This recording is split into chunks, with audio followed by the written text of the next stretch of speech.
ہمارا موقف وہی ہے جو عمران خان صاحب کا موقف ہے. ہمارا موقف یہ ہے کہ اس دن ایک پرامن احتجاج ہوا, ایک فالس فلیگ آپریشن کیا گیا جس کے ذریعے اس پرامن احتجاج کو ایک رنگ دیا گیا ایک پرتشدد واقعے کا. ہم بارہا یہ تقاضا کر چکے ہیں کہ ہمیں پوری CCTV فوٹیج دکھائی جائے.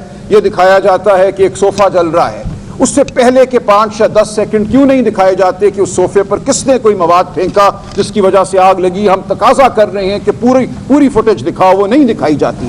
ہمارے پاس موجود ہے گواہی شہادت کے لوگ ٹرکوں میں آئے, اترے اور انہوں نے تخریب کاری کی. تو ہم بالکل اپنے موقف پر کھڑے ہیں کہ 9 مئی ایک پرامن احتجاج تھا جو کسی بھی قوم کا حق ہوا کرتا ہے. اس پرامن احتجاج کو ایک رنگ دیا گیا اور اس رنگ کو اب چھپانے کی کوشش کی جا رہی ہے. حقیقت کو CCTV فوٹیج ہمارا ایک بنیادی تقاضا تھا. ہمارا بنیادی تقاضا تھا کہ ایک جوڈیشل کمیشن بنے جو اس تمام معاملے کی تحقیقات کرے کہ وہ علاقے جہاں پرندہ پر نہیں مار سکتا وہاں کیسے لوگوں کو جانے دیا گیا, کیوں جانے دیا گیا. تو ہمارے اس ہماری مانگ کی, اس ڈیمانڈ کی مسلسل نفی کی گئی ہے. جب ہم جنوری 2025 میں بیٹھے حکومتی پارٹیوں کے ساتھ مذاکرات کے لیے تو ہم نے یہی ڈیمانڈ کی تھی کہ 9 مئی کے حوالے سے اور 26 نومبر کے حوالے سے عدالتی کمیشن قائم کیے جائیں جو پرشفاف تحقیق کریں.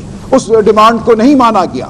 تو آپ سمجھ سکتے ہیں کہ کچھ چھپانا ہے جو ضروری ہے. ہم نے دسمبر 2024 اور جنوری 2025 میں 4 نشستیں کی تھیں ان حکومتی جماعتوں سے جو بظاہر حکومتی جماعتیں ہیں. حکومت تو بیچاروں کے پاس کہاں ہے, PMLN ہو, پیپلز پارٹی ہو, MQM ہو, ہم ان کے ساتھ بیٹھے تھے. ہم نے چائے بھی پی, ہم نے بسکٹ بھی کھائے.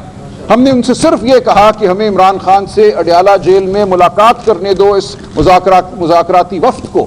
یہ کہا گیا کہ پوچھ کر بتائیں گے. ہم نے کہا کس سے پوچھو گے, اڈیالہ پنجاب میں ہے, تمہاری وزائر حکومت ہے اڈیالہ کے علاقے پہ, تو کس سے پوچھنا ہے, ہمیں جانے دو. اڈیالہ بھی یہاں سے ہم اٹھ کے جاتے ہیں, 20 منٹ میں ہم اڈیالہ پہنچ جائیں گے. کہا نہیں ہمیں پوچھنا پڑے گا.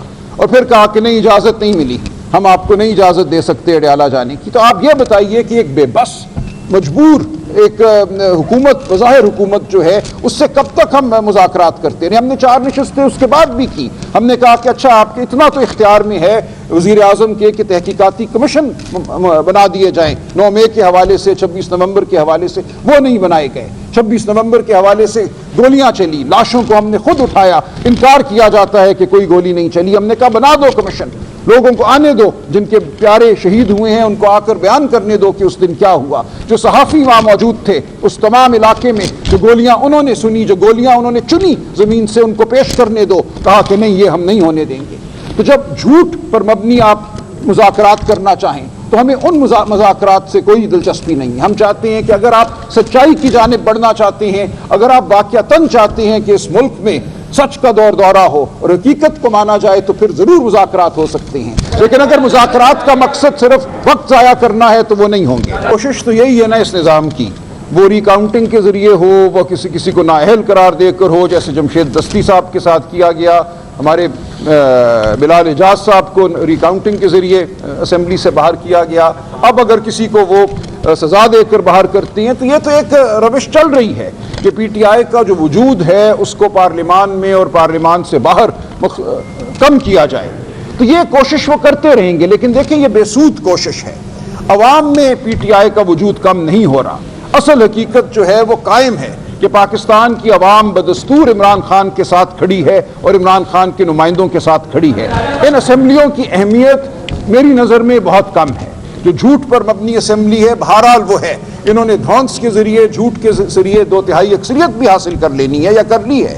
اب یہ 27ویں ترمیم لائیں یا 28ویں ترمیم لائیں, اس کا فیصلہ بالآخر پاکستانی قوم نے کرنا ہے کہ آئین پاکستان نے کس حالت میں قائم رہنا ہے. خان صاحب کو ہم سے دور کر دیا گیا ہے. جو ان کے حقوق ہیں جیل مینول کے تحت, جس کے حوالے سے عدالتی فیصلے ہیں کہ ہفتے میں 2 دفعہ ان کی ملاقات ہونی ہے اپنے وکلاء سے, اپنے خاندان سے اور اپنے سیاسی رفقا سے, وہ ملاقات ہونے نہیں دی جا رہی. اکتوبر سے سیاسی رفقا کے ساتھ ملاقات نہیں ہو سکی. اس دفعہ بھی یہی کیا گیا. 1 ہفتہ خان صاحب کو بالکل قید تنہائی میں رکھا گیا, ٹی وی اخبار سب ان سے بند رکھے گئے. تو ایک ماحول پیدا کر دیا گیا ہے. ہم یہ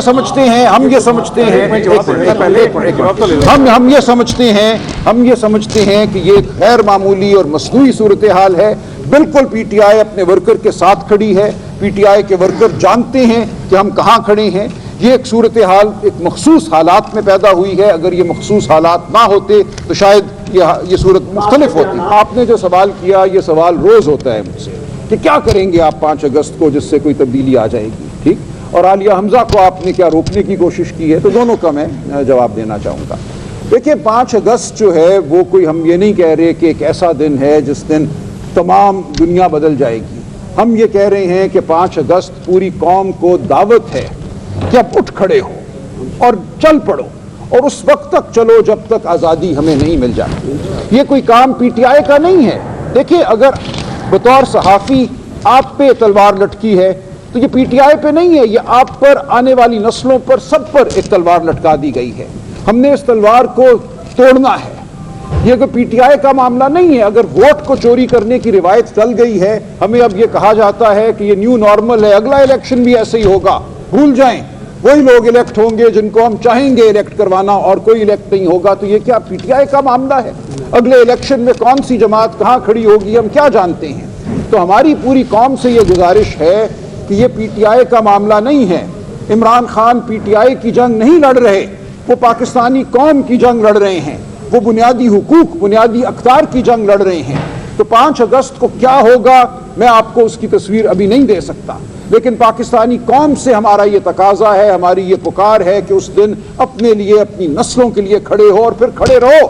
اس کے بعد بیٹھنا نہیں ہے, اس کے بعد پیچھے ہٹنا نہیں ہے, چلتے رہو, آگے بڑھو جب تک فتح اور کامرانی ہمیں نہیں نصیب ہوتی. ایک منٹ. دوسری بات آپ نے عالیہ بی بی کے حوالے سے کی. ابھی 2 گھنٹے 2.5 گھنٹے ہم اکٹھے بیٹھ کر آئے ہیں, آپ تصویریں بھی دیکھ لیں گے چند دموں میں. ایسی کوئی بات نہیں ہے. دیکھیں خان صاحب نے بالکل وضاحت کر دی ہے. انہوں نے کہہ دیا ہے کہ کوئی بھی آپ کی ناچاکی ہو, گلا شکوہ ہو, اختلاف رائے ہو, وہ پارٹی کے اندر رہے گا. کسی نے سوشل میڈیا پہ, وہ ٹویٹر ہو, وہ فیس بک ہو, وہ یوٹیوب ہو, یہ بات نہیں کرنی. کوئی اندر کی بات, اپنا کوئی گلا شکوہ آپ نے وہاں بیان نہیں کرنا. تو وہ بات اب ختم ہو گئی. ہم نے 2 گھنٹے کیا, اور ابھی پھر ہماری میٹنگ ہے چند گھنٹوں میں. عالیہ بی بی اور میں بیٹھیں گے, لاہور کے تنظیمی معاملات کے حوالے سے بیٹھیں گے. وہ میری بہن ہیں, میں شاید بڑا بھائی ہوں, تو ہم نے ایک بات آپس میں کر لی. وہ ہمارا اندرونی معاملہ ہے, اس سے کسی کو کوئی فکر کی ضرورت نہیں ہے. وہ پنجاب میں ہماری کوارڈینیٹر ہیں, وہ بہت اچھا کام کر رہی ہیں. بڑے تحمل سے انہوں نے ہمارے پنجاب اسمبلی کے ممبران کی باتوں کو سنا. اس میں کچھ گلے بھی تھے, انہوں نے ہر ایک کا جواب دیا. تو اس لیے کوئی مسئلہ نہیں ہے. پارٹی کے اندر مکمل اتحاد ہے, مکمل جگانگت ہے. ہم آگے بڑھیں گے, اور انشاءاللہ اللہ تعالیٰ کی رضا کے ساتھ ہم کامیابی حاصل کریں گے. دیکھیں سخت سوال کرنا بھی آپ کا حق ہے, تو بالکل اس حق کو کوئی تلف نہیں کرتا, اس سے کوئی ہمیں ناگواری نہیں ہوتی. آپ ضرور کیجئے. میں معذرت کرتا ہوں, میرے بھائی نے اگر کوئی آپ سے بات کی تو بالکل میں معذرت کرتا ہوں.